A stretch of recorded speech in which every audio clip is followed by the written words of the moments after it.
Hey, before we get into today's show, a quick word about this show's sponsor.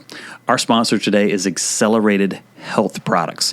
They have some amazing products, everything from immune support, gut health, energy and performance, detoxes and cleanses, women's health, men's health, kids' health.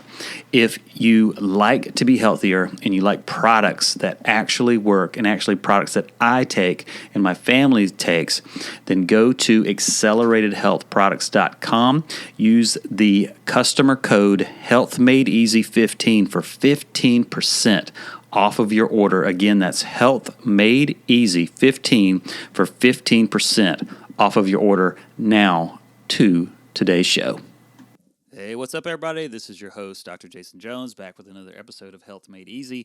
And we're going to be covering a topic today that I tell you what, this is relevant to every single person who's listening to this podcast, who's out there. They want to be healthy. They want to take control of their health or take back control of their health.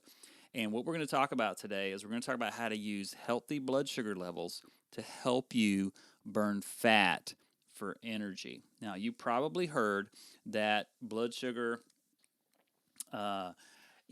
is important, but that you have to have a healthy level to actually be able to help you burn fat for energy production. Apart from energy production, balancing blood sugar also helps maintain a healthy weight for sure. And glucose is one of the primary fuel sources for the body, and it dictates how energetic or hungry that we may feel. Now, when you eat carbohydrates, blood sugar is released into the bloodstream. However, for you to burn fat at a healthy rate or to do it on a more regular basis, you need a healthy balance of blood sugar. Not too high, not too low.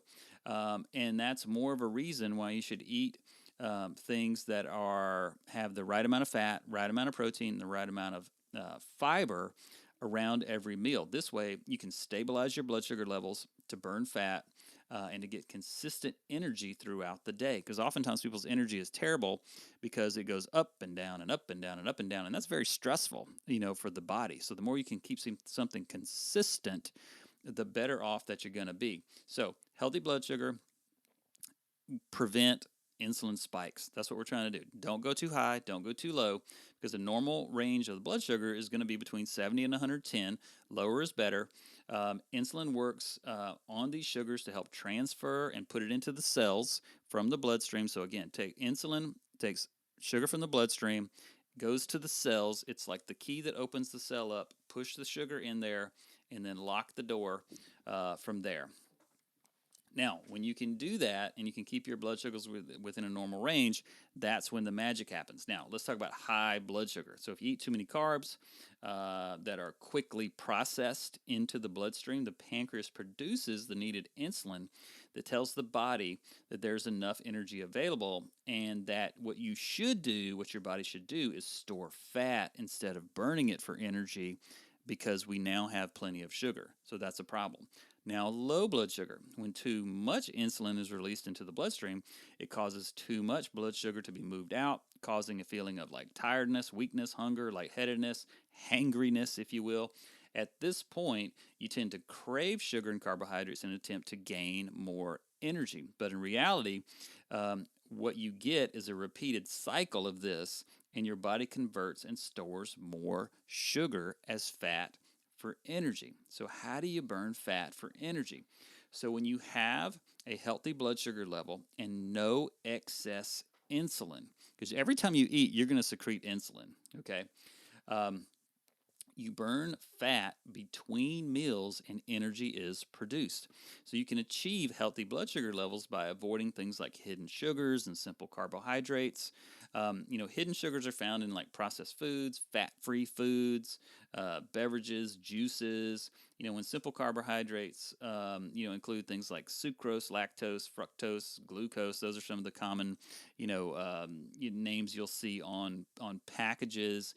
And basically, most of it is confusing when you're trying to read that. So instead of taking in these forms of sugars, we want to eat meals that are rich in protein, fats, fibers. And one more thing, don't starve yourself. When you do, it results in low blood sugar levels, which causes your body to burn muscle, lowering your metabolism And then on top of that, it causes a production of stress hormones like cortisol, which prevents fat burning. So eating fat helps you avoid glucose spikes, and that doesn't mean just go out and eat a bunch of sausage.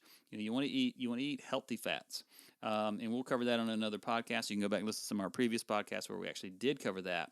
You eat a moderate amount of protein to help keep your blood sugar levels steady. It actually does that.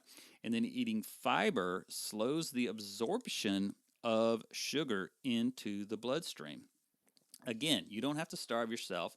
You have to eat, a healthy and maintain healthy blood sugar levels. This way you can burn fat in a healthy manner and basically derive more energy from that.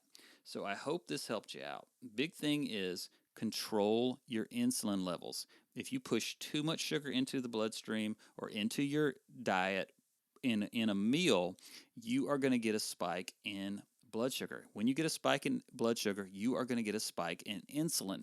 And insulin is going to knock that blood sugar down, oftentimes below a normal level. And when you go into a deficit, what's going to happen is your body is going to create hunger, it's going to create cravings, it's going to create all those things so that you can bring it back up because your brain needs sugar and you need energy to perform and all those things. So the more that you can keep it level, the better you're going to be.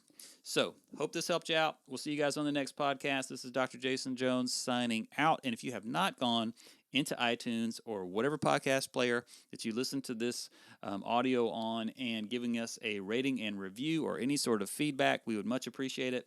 And we'll see you on the next one. Bye-bye.